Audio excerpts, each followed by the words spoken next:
It's so much bigger than mine.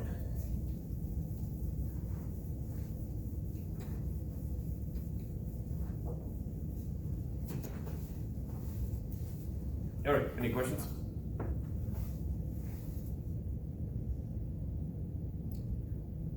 Or make it seem like there are a lot more people. Any questions? All right, let's sort of pick up where we left off.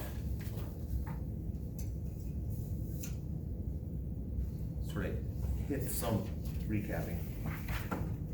Apparently, yeah, I'm gonna throw it off.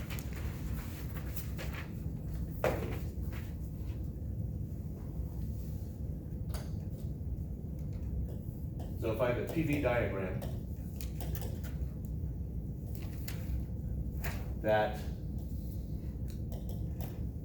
so this would be the pressure and the volume of the system.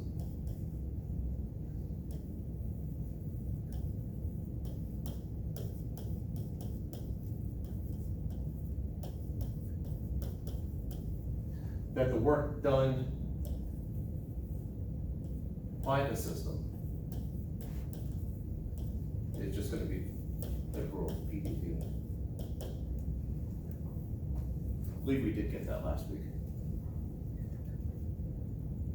And but the convention is, when you're dealing with the first law of thermodynamics, is you look at what's being done by the system or onto the system, and your textbook is doing onto the system, so the work done on the system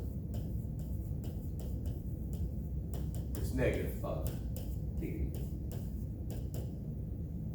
So, first law of thermodynamics, given the convention of your book,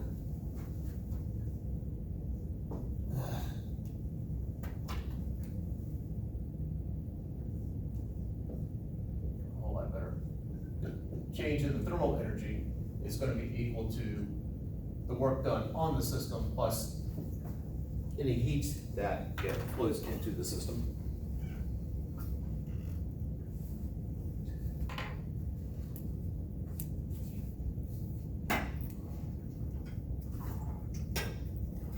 And then we just start exploiting some of that. So it seems like we sort of left off with energy transfer diagram, and there are a couple things I skipped last time that we'll hit today. But let's take a look at the PV diagram of, my memory's just never been good. All right. So we're starting out at some particular state A, and when I'm talking about a state here, this has a certain pressure, volume, and temperature. We're going to exert an isochoric process on this, in other words, a constant volume to point B, and then we'll do an adiabatic expansion to point C. Then we will do another isochoric compression as opposed to, isochoric process we're in essence lowering the pressure to point D, and then another adiabatic process here. So this is adiabatic expansion and adiabatic compression.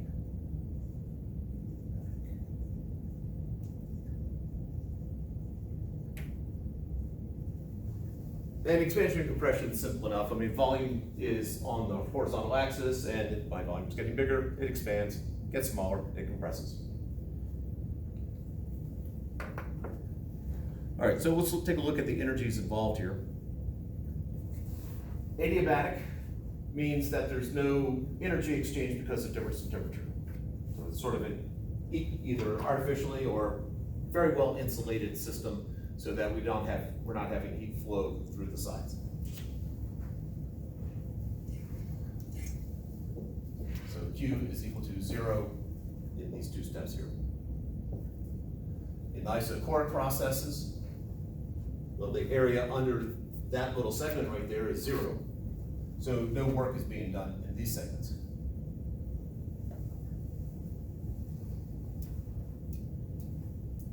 So if I break it down into the steps, so I've got sort of step 1, 2, 3, and 4. In step 1, they basically have a system that's not doing any work, but I do have energy being put into it. So Q sub H. Because if energy is flowing into it, the energy tends to flow, heat tends to flow from the higher temperatures to the lower temperatures. So I have some heat source here flowing in. So we can treat that as, we'll do the classic piston. If I can draw my lines relatively straight.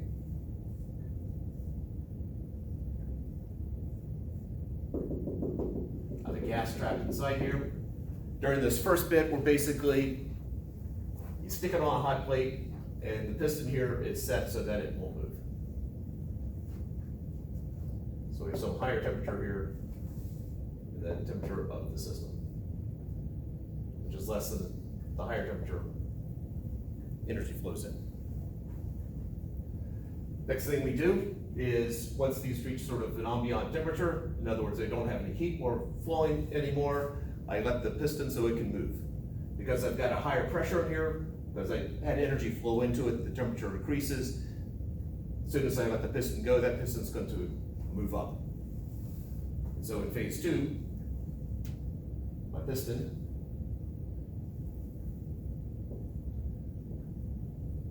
will start to move upwards. So the system itself, this is, again, system right here, is the gas particles inside here, is doing work.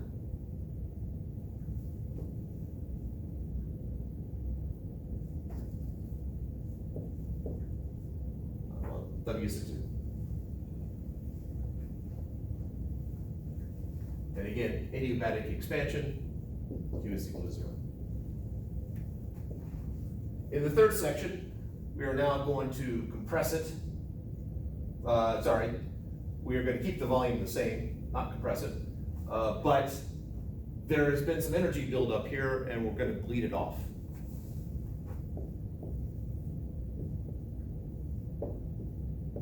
In order to bleed energy off in terms of heat, it has to be exposed to something colder. I can't, and all of this is statistically speaking, if I've got water, then the air temperature is 80 degrees Fahrenheit, I'm not expecting the water to freeze. But there's a non-zero probability that it could freeze in the middle of summer, or I guess 80 degrees fall, winter, or fall or spring. All the thermodynamic rules are based upon statistics.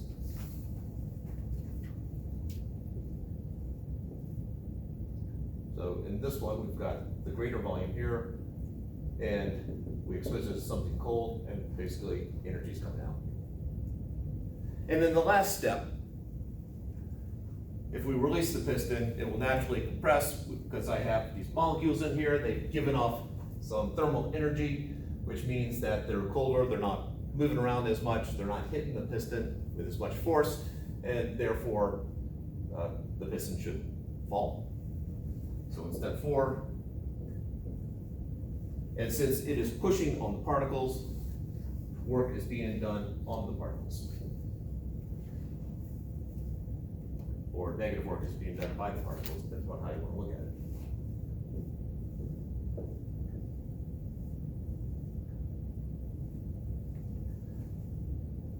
And again, it's adiabatic, Q is equal to 0.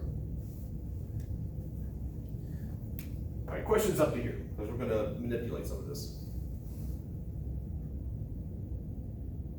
So would this model something like a steam engine or something? The steam engine model is coming up. This just seems to be the starting point. From this, they define efficiency, and then that efficiency formula is used in things which come closer to an engine. So Is that good enough?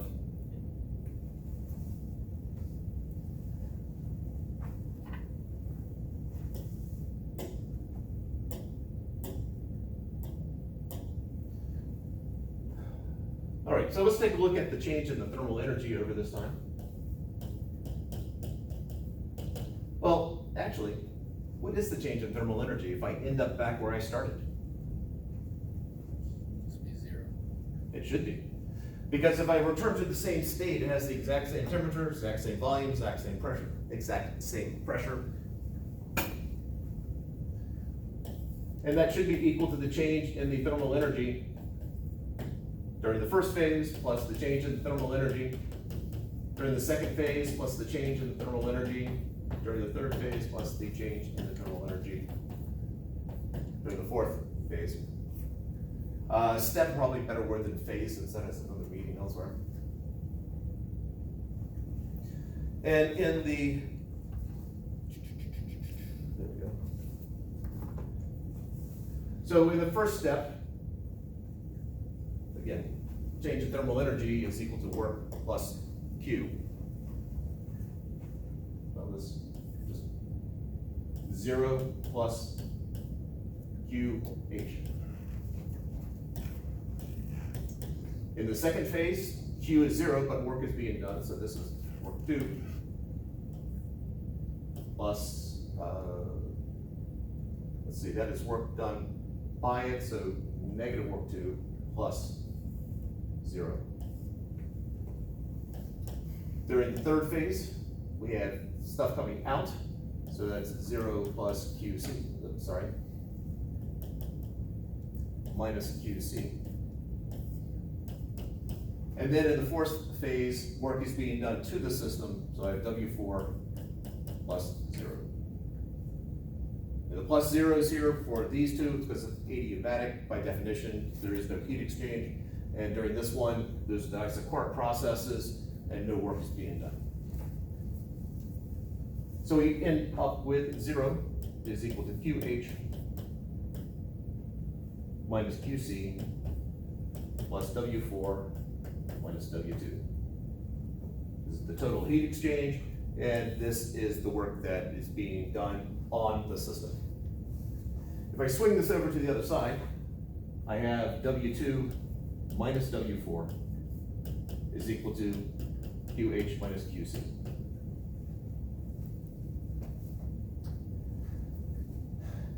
This W4 minus W2 is the work done on the system. Therefore, the multiplicative inverse would be the work done By the system. So this is the work done by the engine, and it's equal to the difference in, basically the temperature coming in, or the difference in heat coming in minus the heat coming out.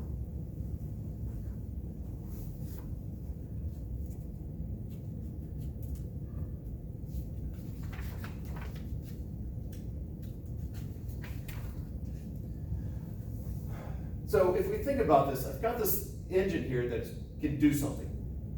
It can do work, something useful.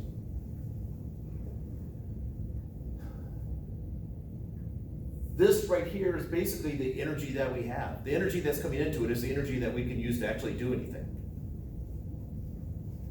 So if you look at the work that's actually been done divided by the total amount of energy that could have been used, we in essence have an efficiency. We cleverly use the letter E for efficiency. And that is the work done by the engine divided by the amount of energy I have to actually do something. The work done by the engine is Q hot minus Q cold divided by Q hot, which is just 1 minus Q cold over Q hot.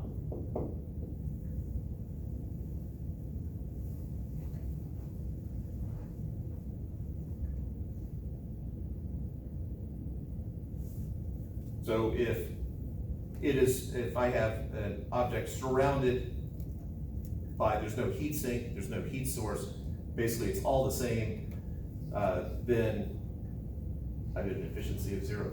I can't really do any work.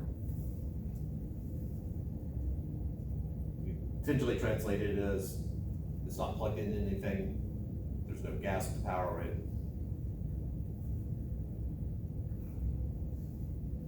Now, as things interact, you're going to have sort of a distribution of energy. By something slow, get hit by something fast, the fast thing will slow down, the slow thing will speed up. Eventually, project out far enough, all things that interact will have the same amount of energy. At that point, there's no way to pull energy out of something thermodynamically and do work with it and then give some up. This is known as heat death. So when the universe gets to that point, there's nothing left.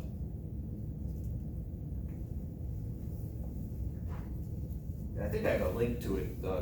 Melody Sheep is the YouTube channel, and it looks at the rest of the history of the universe. It is not uplifting, but it is incredibly well done. Either of you seen Power of 10, the movie, the short film?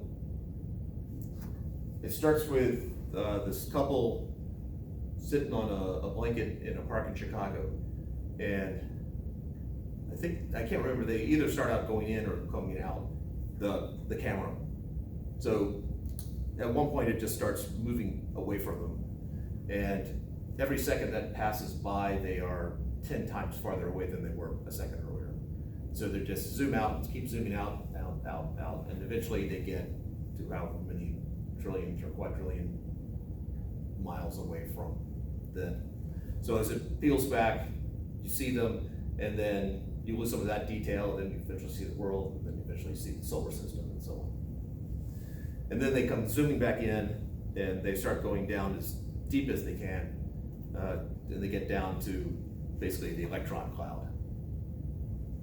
Well, in the Melody Sheep one, they do it with time instead of distance. So at some point, time just starts escalating really fast. Very worthwhile.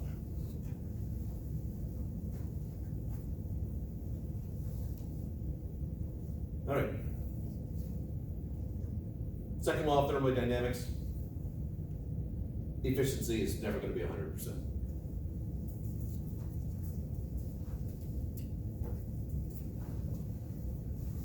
Erase that. Yeah, I say the example for the next one.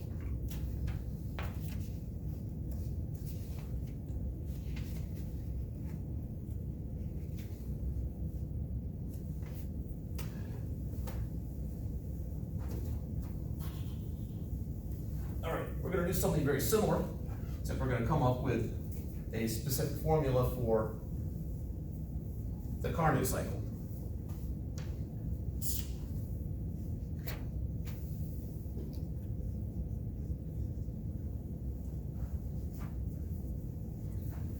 And to some extent, I would say it's sort of an ideal system, except for the fact that it's not 100% efficient.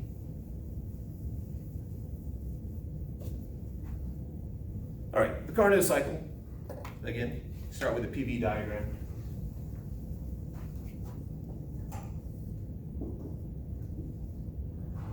And start at some particular state. We have isothermal expansion. So, call that point A, isothermal expansion.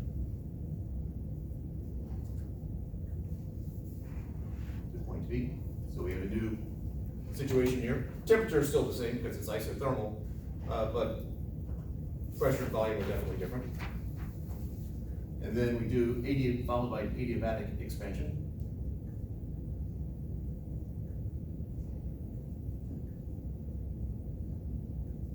To point C. And then an isothermal compression to point D, followed by an adiabatic compression to point A. So this is isothermal compression adiabatic. Compression.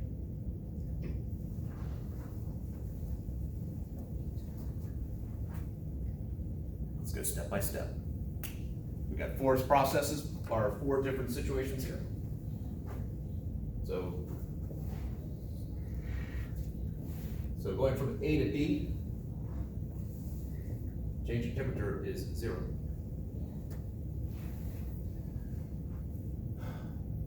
So if you think about, again, we've got change in thermal energy, we have work, and we have heat exchange.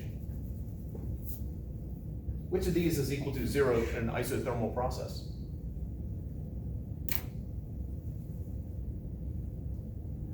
heat exchange? Then it would be adiabatic. Oh.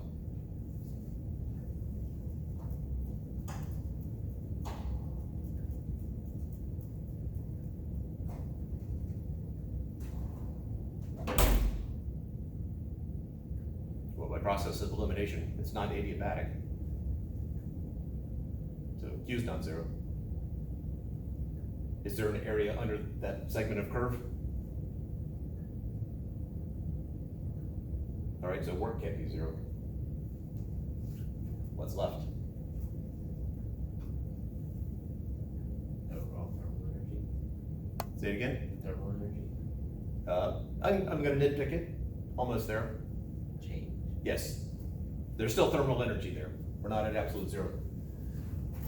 Yeah, thermal energy is gonna be equal to 0. And I just misspoke also. The change in thermal energy is gonna be 0. Because we went through a derivation probably 2 weeks ago, 3 weeks ago, where we looked at the relationship between kinetic energy and thermal energy, or the kinetic energy of the particles themselves and temperature.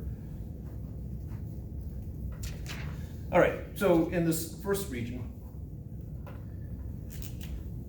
I know that